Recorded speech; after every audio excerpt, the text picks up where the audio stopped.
What's going on, man? Welcome back to the basement. I'm Ron, and today we're going to talk through my top 10 Dynasty rookie running back rankings. It's not the best class in the world, but I imagine a lot of you guys are on the clock in the second round of rookie drafts, and we're thinking between Jaylen Wright and Blake Corum and Marshawn Lloyd, and then your dart throws at the end. How are we prioritizing? Isaiah Guerendo, you have Kimani Vidal screaming up boards right now. So we're going to kind of talk through how I see the running back landscape in these rookie drafts, where I'm drafting them, and where I see the tier break. So with all that being said, if you enjoy, make sure down below, subscribe, leave a like. Let's go. VVS stones, like this froze, ice cold, ice around my body like I'm frozen. She gon' let me. Now, as always, if you are looking for Dynasty rookie rankings, they're on the Patreon, patreon.com/Ron Stewart. You can find them all there. There's going to be Superflex rookie rankings. I think we're going to talk through 10 running backs here on the tier list on Patreon. I think I have maybe like 15 or 16 running backs ranked in my top 50. You have, of course, my RS grades on there. You have my top 200, like 30-ish Dynasty rankings. So if you have a startup coming up, you have rookie drafts coming up, it's all on there. You can find it patreon.com/Ron Stewart in the description and the comment section down below. So when we talk through this class, we have, I'm not taking any of them. The wide receivers and quarterbacks are so strong along with Brock Bowers. I'm not taking any of them earlier than the late first. And even then, I'm not crazy about taking this guy in the late first. I think like 112. We did the top 15 earlier this week. 112 is where I like Jonathon Brooks. But as I said in that video, he is very quickly screaming up my Dynasty rankings. I think I have him in my top 12 Dynasty running backs, but I don't know if that speaks more to Jonathon Brooks or if it speaks more to the running back landscape is brutal. This is a bad running back class. All those running backs are getting old. The DeAndre Swift, J.K. Dobbins, Cam Akers class flopped.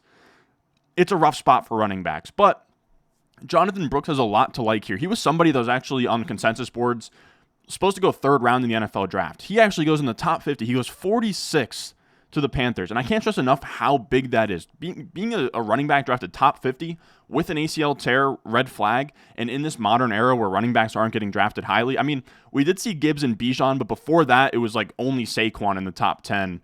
And you see a lot of these guys, like you can see here, Javonte Williams goes 35th, DeAndre Swift 35th, Jonathan Taylor went 41st.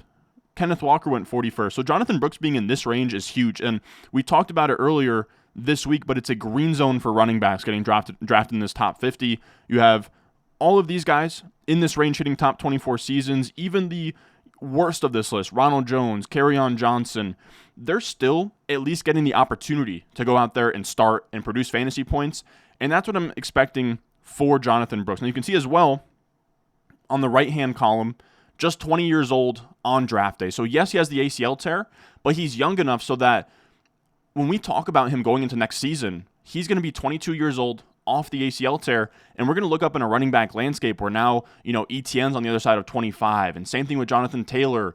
And yes, we're going to have a strong 2025 rookie class, but in terms of the younger crops of running backs, he's right in the mix as a top, 10 to 15 dynasty running back heading into that 2025 season. Now, when we talk about like the medicals, I'm not a doctor, but we do have Jeff Mueller here saying from what I've seen and heard, it was a fairly clean ACL tear. So 10 months tracks for JB's return. I bet he participates in preseason to a small extent. So that's not bad at all.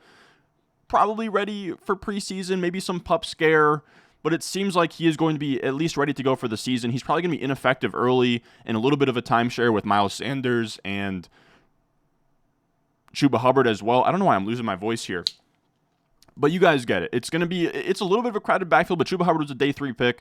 Miles Sanders was dust last year. And you have new coach, Dave Canales, coming in, who just used Rachaad White as a workhorse. I think he had like 270 attempts, Rachaad White, last year. So this is a guy who wants to use a workhorse back. I imagine it's something to do with just disguising your run and pass. Jonathon Brooks wins in all areas. He's an explosive runner, and then he's also great on the ground. He's 6 foot, weighed in at 216 pounds. Probably plays more at like 210 pounds, but that's the perfect size for a running back. And we can see here when we sort round 2 running backs by just receiving points per game in college, He had 5.96 receiving points per game. Of course, at the top, it's not great because you have your satellite backs, right? Like Brian Leonard, Gio Bernard, Dexter McCluster. But then you have this green area of Mixon, Forte, Breece Hall, LaShawn McCoy, Dalvin Cook. Cam Akers before the injury was great. You have DeAndre Swift below that. I'm not all that concerned that he'll be a satellite back like your, Giovanni Bernard's, Dexter McCluster's. Again, he's a little bit bigger than those type of guys. So that is our top tier. Jonathon Brooks. Then we have a tier break. If Trey Benson went in the second round, he'd be up here too. But that top 50 draft capital is just too good to pass up. My preseason, or my pre-draft, not preseason, my pre-draft running back one was actually Trey Benson. But Jonathon Brooks' top 50 draft capital is just too good to pass up on. And again, 20 years old. So with Trey Benson here, he goes to Arizona with like the second pick of the third round. So just barely a third round pick here, which is probably important to note. Now, this is somebody I'll take in the early to mid-second, like probably in those top 5 picks in like that Michael Penix area. I'm absolutely fine taking Trey Benson. He goes to the Cardinals, who want to run the ball. And we look at early down pass frequency for the Cardinals last year. They were second to last. They were in between the Steelers and the Falcons. This is a team that wants to run the ball, establish the run, and they bring in Trey Benson to give them some juice next to James Conner, where it's a little bit tricky because Trey Benson doesn't have a clear path out the gate to producing high-end fantasy points, but no one really does in this class. And James Conner, as much as I love him, RB 13 points per game last year, RB 9 before that, RB 7. Like, he's a productive running back, but he's yet, and what is that, like a 1, 2, 3, 4, 5, 6, a 7-year career? He is yet to play an entire season. And in Dynasty, we could just get Trey Benson to fill in for a game or two and he pops off and he shows promise. That's really all you need for him to hold value heading into that next season. Now, when we talk about Trey Benson, he's somebody that's going to have a lot more juice than James Conner. James Conner is going to catch passes. He's going to do the dirty work between the tackles. But Trey Benson, now, Edgar and James was before my time. I am not calling Trey Benson the next Edgar and James. It was one of the comps that popped up for his RAS comps, and I just wanted to highlight how athletic he is. Again, I'm not calling him Edgar and James. I know that he was amazing. I'm just saying he's a pretty freaky athlete. 6 foot, 216 pounds, 4.39 speed, 10-foot broad jump. He is explosive, fast, big.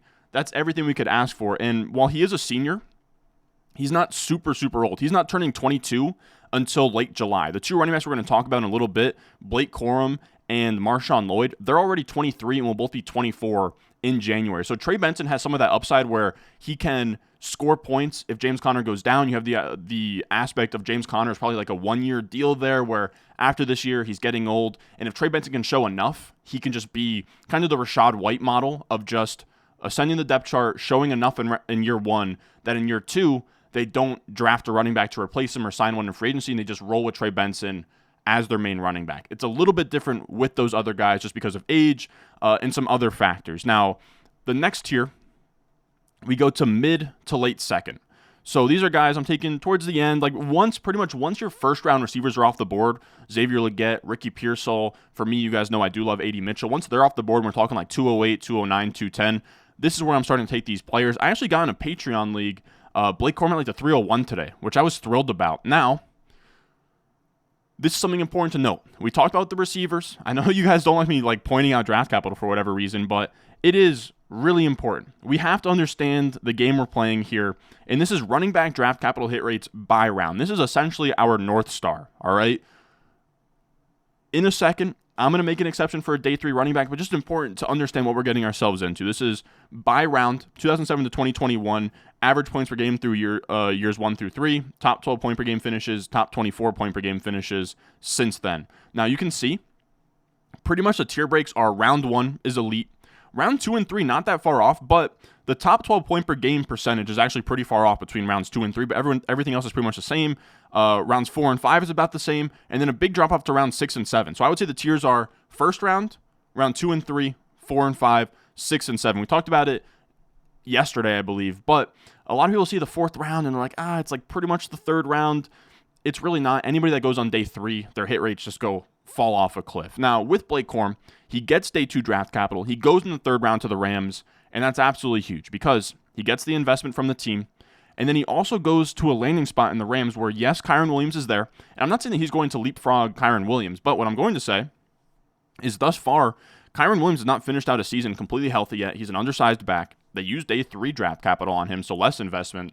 Again, I don't really envision Blake Corum ever taking the job from Kyren Williams, but if Kyren Williams gets hurt or banged up, we could easily see similar situation to Cam Akers, where he kind of just gets tossed to the side. Now, of course, Cam Akers had like catastrophic injuries. I'm just saying Blake Corum is going to be a guy in this backfield.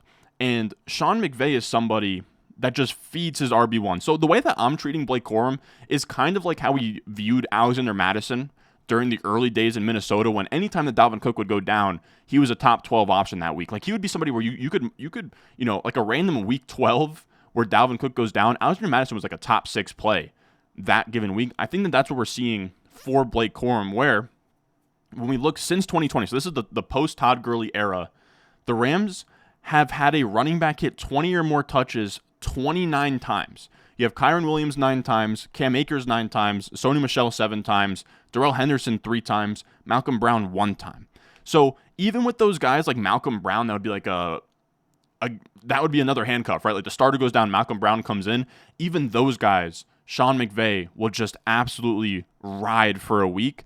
And that's what we're looking for Blake Corum. Now you might say, well, Ron, last year Kyren Williams went down, and then it was Royce Freeman and Darrell Henderson. They split work. Well, I think that's why they invested a 3rd-round pick in Blake Corum, because they didn't love that stretch where they had to like have this running back by committee. They had Ronnie Rivers in there. It just wasn't good. So we actually have Josh Norris on Twitter. He's been grinding these post-draft pressers, and pretty much what Sean McVay said about the Blake Corum pick is that he's pretty much a lot like Kyren Williams. Like, they pretty much drafted his clone, is what Josh Norris said. So I imagine that they're just going to see a 1-for-1 replacement. Like, the whole reason we love Kyren Williams and having that huge volume workload in this offense, anytime he goes down, Blake Corum's also going to get that, which is really exciting in this offense. Again, anytime he goes down, you can draft him on your Dynasty team.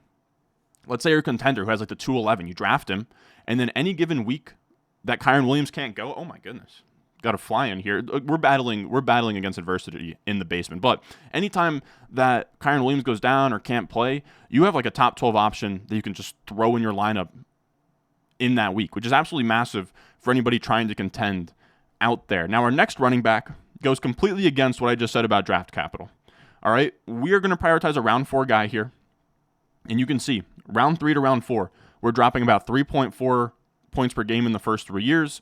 10% less top 12 point per game finishes, and pretty much cutting everything in half from round 3 to round 4.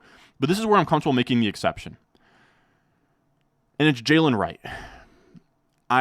It's so tough. The other guy we'll talk about in a second is Marshawn Lloyd. I like Marshawn Lloyd, but this is where I'm comfortable prioritizing the day 3 pick. It's just too good of a fit in this Miami offense. Mike McDaniel continues to draft players that he has plans for and he uses, right? Trades for Tyreek Hill, he's been a stud since then. Drafts Jalen Waddle, he's been great. Then on top of that, he drafts Achane last year. He was amazing. He brings in Raheem Mostert. Like, almost all of these handpicked guys where he invests a decent amount into are really good for his team. And I have to believe that that's what Jaylen Wright is going to be in this offense.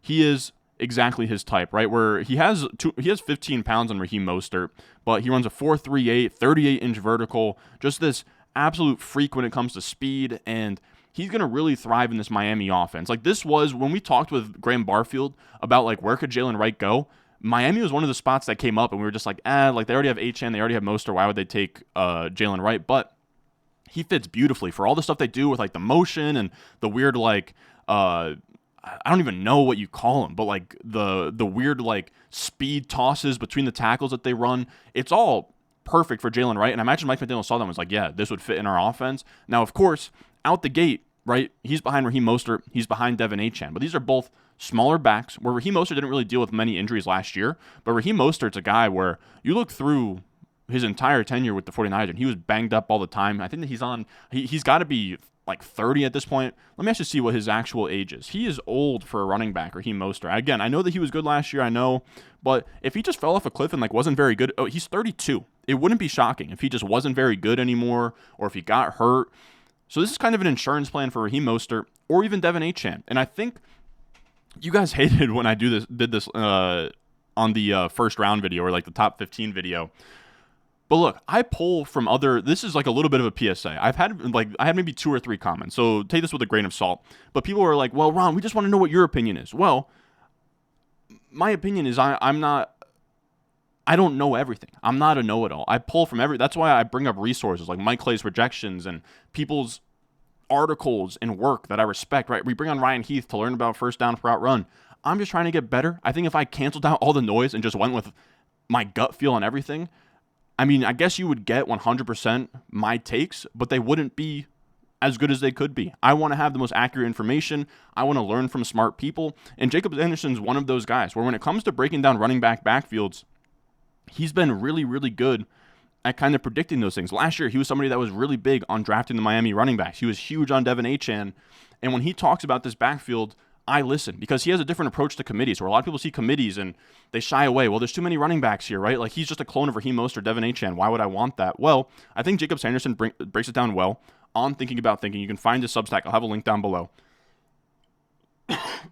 But he said, in Miami, people are afraid of a 3 running back committee that I simply don't think is going to exist. The Miami Dolphins have an extremely unique run scheme in which home run speed and quickness to the edge are prioritized greater than any other attribute. That specific trait is a scarce quality in the league, and in order to get it on your team, you either need to pay up top dollar or take on smaller, incomplete backs. Miami has done the latter and walked into 2024 with a depth chart headed by Achane, Raheem Mostert, and simply not realistic to expect either Achane or Mostert to play 17 games or to handle 20-plus touches at a high frequency and remain healthy and effective. That means you're going to need a third viable back to step in and take the 1B role in the event either Achane or Mostert misses time, and the Dolphins also need a contingency plan in place given Mostert's game could fall off at any moment given his age, and need to plan toward a new complement to Achane in 2025 and beyond. If you think this is too much focus on the running back position for the modern NFL, I'd ask you to consider that this backfield is assembled for the cost of a third, a fourth, and a $4.5 million contract. That's a lower investment than several teams have in one player. Also consider how unique Miami's run game is and how crucial it is to their offense. When Achane missed time last year and the team either relied too much on Mostert to the point of diminishing efficiency or had to use the less explosive back in Jeff Wilson Jr. or Salvin Ahmed, the offense suffered for it. So the takeaway here is that I love this spot for Jaylen Wright, who will fit like a glove in this offense, but I'm also not particularly concerned for Mostert or Achane. I don't think Wright makes much of an impact on base projections in 2024 and is largely a contingency plus year 2 bet, while you're already picking Mostert and Achane based on efficiency and environment rather than the expectation either handles every snap or is immune to the injury bug. So what he's pretty much saying is you don't have to bury Devin Achane in your dynasty rankings. You don't have to bury Raheem Mostert in your redraft rankings. The expectations for those two roles are the same. It's just a contingency plan. If one of them goes down, if Raheem Mostert's not the same guy that he was, Jaylen Wright comes right in there. And pretty much as a guy, in terms of Jaylen Wright, when we talk about these running backs where, again, Marshawn Lloyd is old as hell, Blake Corum, super old as well. Jaylen Wright isn't that. He's an early declare. He's 21 years old. He just turned 21 in April. So he won't be 22 again until the draft next year, which is huge, right? Because that means if he just pops off for a few games, he looks good towards the end of the season. There's going to be a lot of hype going towards the end of the year. You're going to have Raheem Mostert probably not in the picture anymore, and he'll be an interesting asset on top of being somebody that has a ton of upside in this Miami offense where he could take on the Mostert role or the Achane role, and I want pieces of this backfield. Again, he's super young. He has juice. And when Mike McDaniel drafts one of these guys, I want them on my teams. Now, after that, we have Marshawn Lloyd. He is the RB5. He's a little different than Corum and Benson, right? Where you might say like, oh, well, he's a day 2 draft capital handcuff. Like, why is he lower than, or round 3 draft capital handcuff? Why is he lower than Benson and Corum? Well, Corum's behind a fragile day 3 pick. Trey Benson's behind a fragile, very old running back. Marshawn Lloyd's behind Josh Jacobs, who just got a fat contract. And it's also not as clear where if James Conner went down, Trey Benson would be startable. Same thing with Blake Corum. If Josh Jacobs went down, I'm not a big believer in A.J. Dillon, but I don't know that like LaFleur would just give Marshawn Lloyd 75% of those touches in that event. I think that it would be probably a pretty clean split, at least early on, to give A.J. Dillon the benefit of the doubt, someone that's been there forever, was a second-round pick. So it's a little bit murkier there. And then also, Trey Benson and Blake Corum are silvers, whereas Marshawn Lloyd comes in as a bronze in the RS grades, which is just my prospect model, and that puts him in a list. I mean, it's not the end of the world, right? You have like Jerick McKinnon in here, and you have Brian Robinson, but in terms of bronze round 3 guys, like he very much could be Keyshawn Vaughn, Ty Davis Price, where yes, they got day 3 draft capital, but they weren't that good. It's just not a great list to be a part of. And again, he's older. He's not a clear handcuff. I mean, I don't want to dump on him too much because he was somebody I liked pre-draft, where he has a lot of juice, 220 pounds, can catch passes. We talked with Graham Barfield. Yards created absolutely loves him. He's fun, but in terms of dynasty asset, you're 24. I need you to produce now, right? I don't have as much patience here, and I don't know that he's the clear handcuff. And then, like, by the time that it's his turn, he's going to be like 25, 26, and the Packers should still replace him. But again, he has juice, day 2 draft capital. And the Green Bay Packers, ever since Matt LaFleur has been there, they've scored points. So those are kind of the positives with him. Now, moving on from that, we have our dart throws. Now, this is where it gets ugly, man. I'm not taking any of these guys till the 3rd round of rookie drafts. These are all guys who got drafted on day 3. We only had 5 running backs drafted on day 2 this year. So we are just taking absolute dart throws here. Again, 3rd round of rookie drafts, I'm not taking any of these guys higher. And our RB6, which is crazy because I did not like him at all pre-draft, Ray Davis. Now, by the way, when I was doing these like cutouts, Ray Davis has some pretty ass eyes, man. Like, man to man. I'm man enough to admit when I see a pair of majestic eyes, Ray Davis has them. All right. Now, with Ray Davis, he goes to the Bills, and this is much more landing spot. He goes 4th round to the Bills. So that's actually, in terms of day 3, as good as you could ask for. Goes to the Bills, and we know, after we saw last year, Joe Brady wants to run the ball. They want to pound the rock. And we saw down the stretch last year, they had to ram Josh Allen into the end zone. Now, maybe they want to do that again. But if we look at the games where Joe Brady was coaching, I believe it was the final 7 games, including playoffs, they had 16 rushes inside the 5. Josh Allen handled 11 of them. James Cook handled 2 out of 16. Now, you might say, well, Ron, who cares if they bring in Ray Davis because Josh Allen's going to be the goal line back? I mean, maybe, but we're 11 out of 16. We're talking like 2/3 of the rushes inside the 5 you want going to Josh Allen. I can't see over a full season them sticking with that. I have to imagine that they bring in Ray Davis, a guy who had 14 rushing touchdowns last year in 13 games and is the biggest back in this backfield. I have to imagine they brought him in to be what they thought Latavius Murray could be, to be what they thought Leonard Fournette could be, as like this big bruising back, take the grinder touches between the 20, take the goal line touches, and an offense with the Bills is going to score points, have Josh Allen. That's really interesting. And now, again, we talk about he's much bigger than these guys. We look at, I have like BMI here. We have James Cook, 5'11", 199. That's frail. Ray Davis, not a great athlete. 5.41 RAS, but 5'8", 211 pounds. We're talking 32.1 BMI. He's a thick boy. Then you have Ty Johnson, Darrington Evans, 2 other satellite backs. And those are the only 4 running backs that the Bills have. Now, I will say, something that needs to be said with a lot of these day 3 guys is we still have like Kareem Hunt out there. And I'm trying to think. I mean, we just saw Zeke get signed. There's going to be a couple of signings that are going to be bummers. Like, I think Kareem Hunt is like the biggest one that sticks out to me.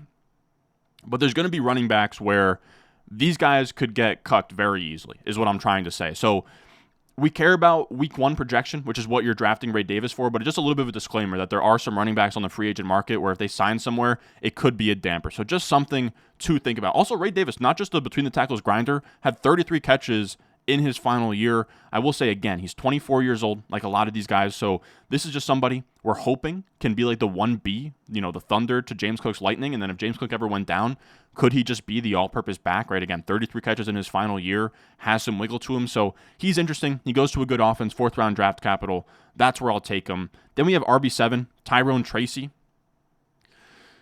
Same deal, 24 years old, but he has a pretty clear path to touches in year 1. He is behind Devin Singletary, and then after that, it's like Gary Brightwell, who plays like fullback, and then Eric Gray, who wasn't very good last year. And I love the idea of betting on Tyrone Tracy. He's a wide receiver converted to running back, so kind of has some Antonio Gibson to him, where he can catch passes out of the backfield. He's going to be a fine receiving threat. We could see him be the 3rd down back right out the gate, with Devin Singletary being more of like the between the tackles grinder, red zone guy.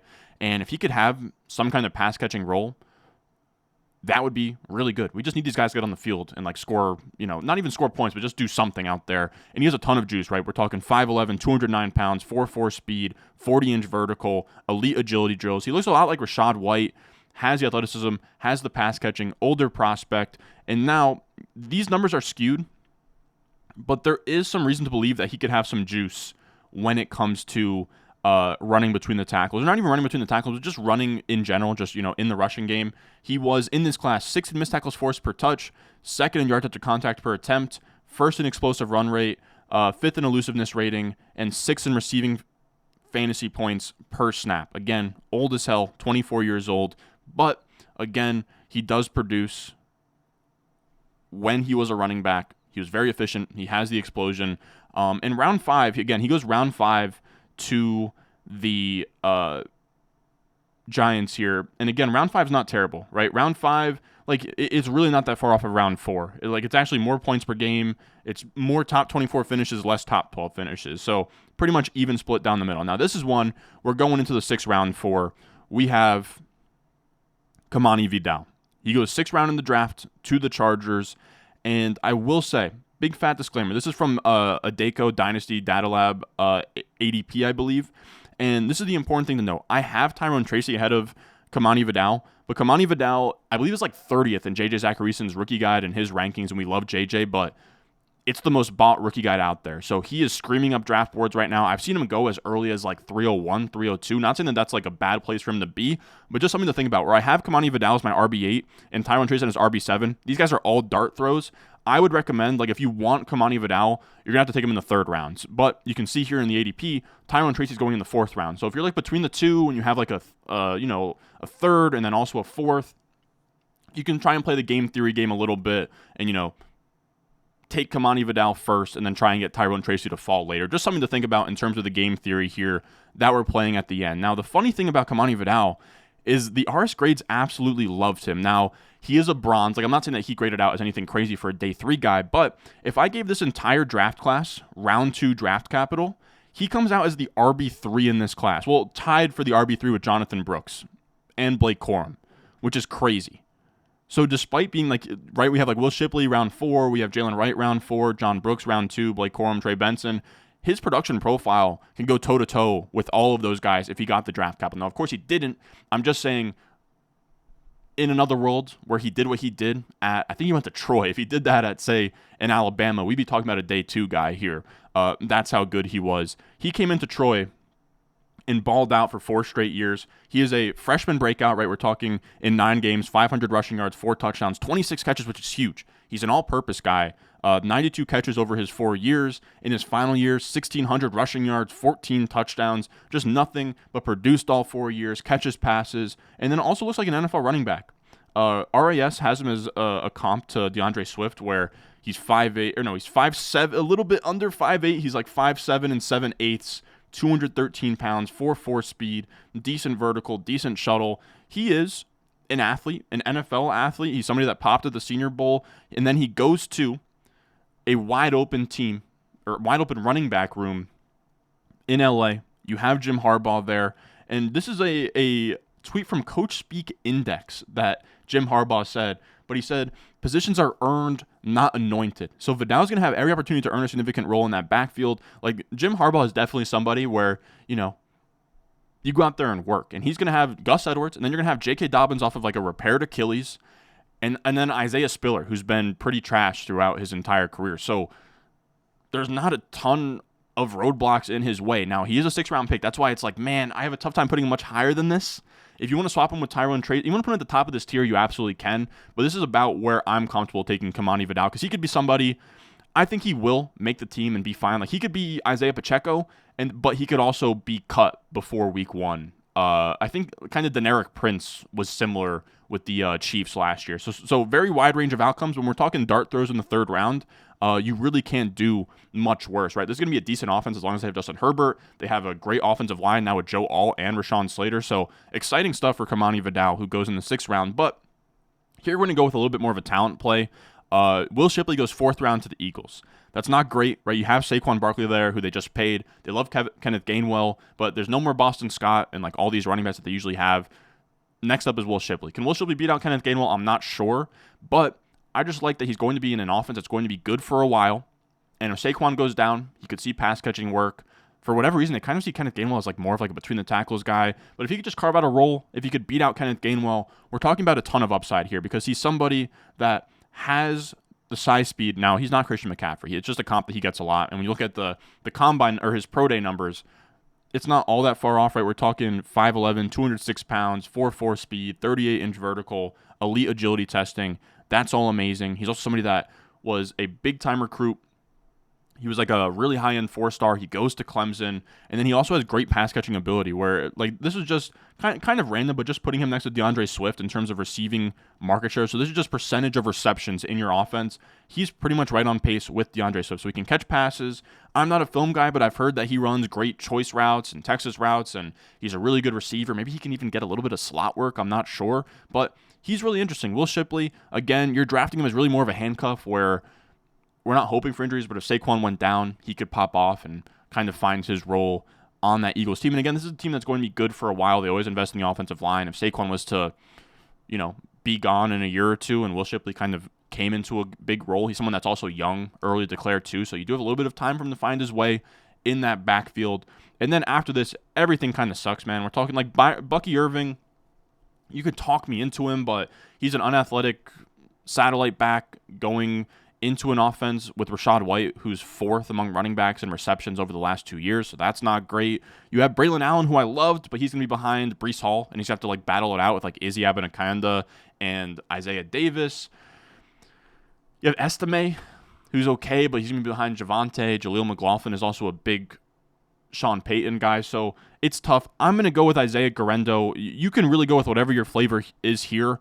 I just think my thought process here is kind of similar to if you guys saw the Howie Roseman press conference where when he drafted Johnny Wilson I just want guys late that are freaks and just look different. That's Isaiah Guerendo. He's maybe the freakiest athlete ever at running back. He's 6 foot. I just put him next to Breece Hall just to kind of, I'm not comparing him to Breece Hall, just showing you how crazy he is, where he is 6 foot, 221 pounds, about 5 pounds on Breece Hall, runs a faster 40 at 4.33, jumps higher, jumps further, and then on top of that had elite shuttle and 3-cone drills. So he's just a monster. But he played 5 years of Power 5 college, and he only had 1,750 yards from scrimmage, never had over 1,000 rushing yards. But he did have 39 catches in his final 2 years. So he can catch passes, he can run the ball. He was a 4th-round pick, which is the best you can be on day 3, and he goes to San Francisco.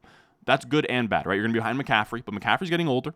But then you're also in the RB2 battle with Jordan Mason and Elijah Mitchell. That's a lot to climb up, but if he ever did get his opportunity, we've seen Shanahan just love these really fast running backs. Maybe Guerendo's that next iteration. He's much bigger than these guys, but again, your Jerick McKinnon, Raheem Mostert, Matt Breida type role.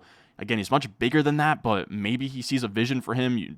4th-round draft capital for running back is pretty serious, so we'll see. Again, Shanahan is just a really good run schemer. I don't mind taking a stab at that backfield with somebody that just looks like an alien. So that's where we're at. That is my top 10 running backs for 2024 Dynasty rookie drafts. Again, if you want my entire rookie draft rankings, they're right here on the Patreon, patreon.com/Ron Stewart. You get my RS grades, my top 50 rookie rankings, my top 230 Dynasty rankings, my RS grades dating back to 2007. You get it all. It's all in there, patreon.com/Ron Stewart. You can find the description and the comment section down below. But as always, if you can't support there, it's all good. I do not take it personal or really care. I just appreciate that you guys watch and support me. But yeah, let me know what you guys want to see now. I think we're going to keep it on the down low.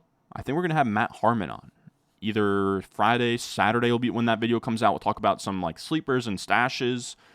And then I'm not sure. We'll probably talk through some trade targets. The next, 3, 4, 5 videos, we're going to still tie up some loose ends on the draft and what that means in Dynasty. I know a lot of people have kind of moved on to redraft. We'll mosey on our way over there, but I feel like I've still got some things I want to say about Dynasty. So with all that being said, hope you guys enjoy.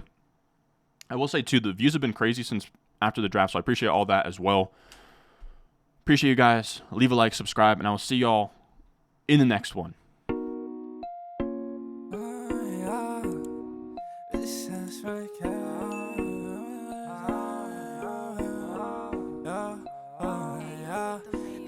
Stones, like this froze, ice cold,